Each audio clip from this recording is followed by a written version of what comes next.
me do. If he's not with us, he's against us. He knows that. They all know that. How long are you going to wait?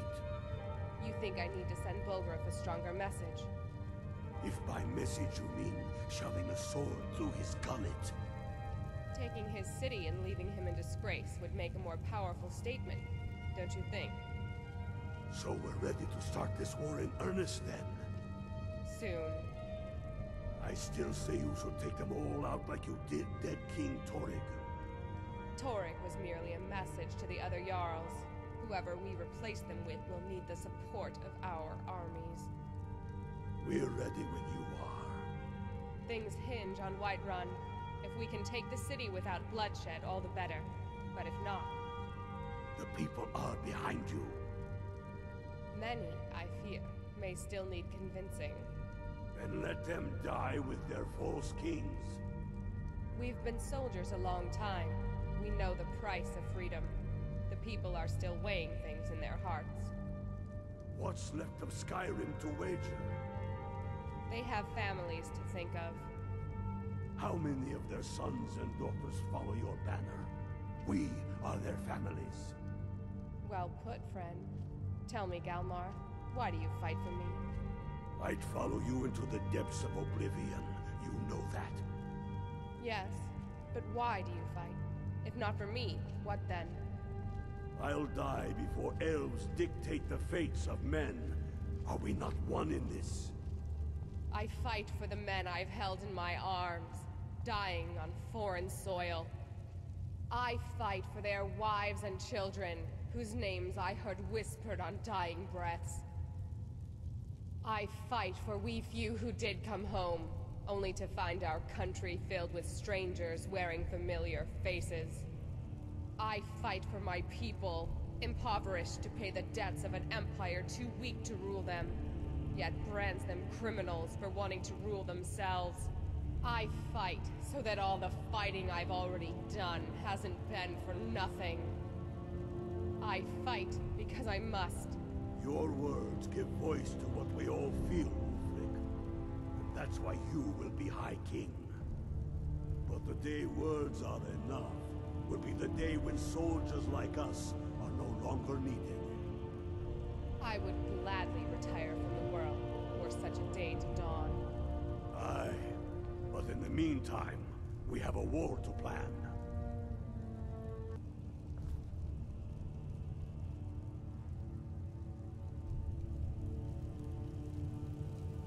Tellius has camped in the Pale, entertaining thoughts of battle. The Empire still underestimates the force of our cause. It will be their undoing. Speak to Galmar. He'll size you up and see where we can best use your talents. How goes the war? Soon enough we will march on Solitude. On that day, the heroes of Sovngarde will march with us, and the Empire will fall to its knees in fear. People say you shouted the High King to death. Not entirely true, though not entirely false either. Any Nord can learn the way of the voice by studying with the Greybeards, given enough ambition and dedication. My shouting Torrig to the ground proved he had neither.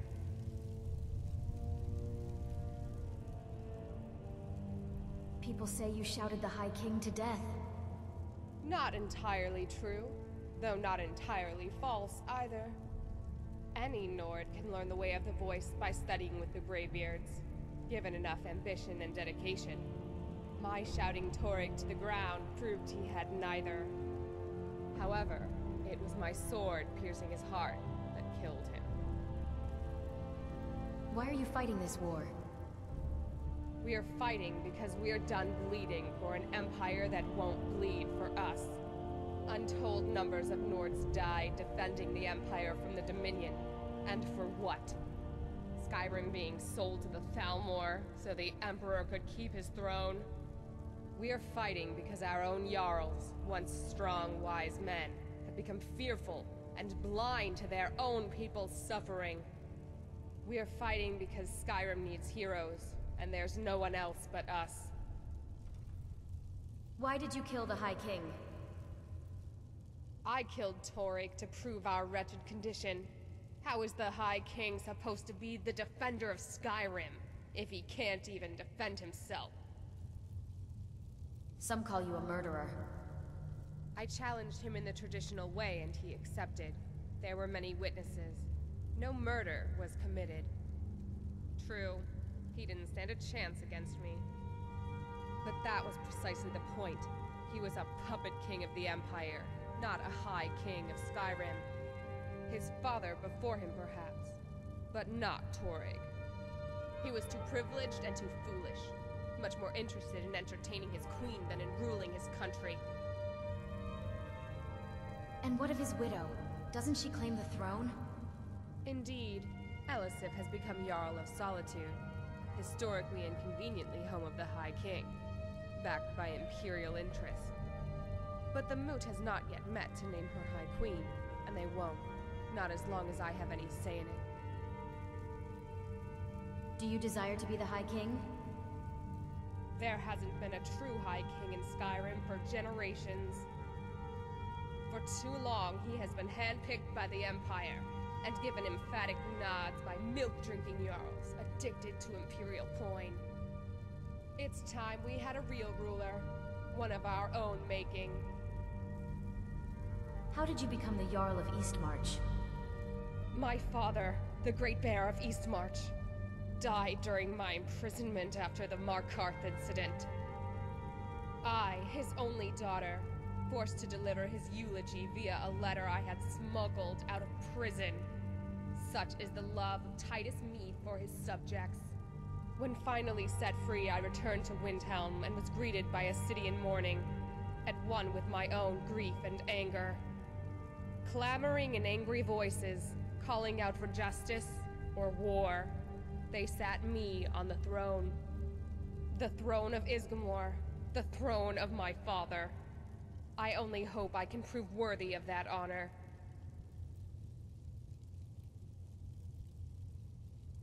How goes the war? The Empire thinks it holds Falkreath from us, but the souls of Skyrim's bravest are buried there, and they fill our hearts and strengthen our blades. Go with the gods.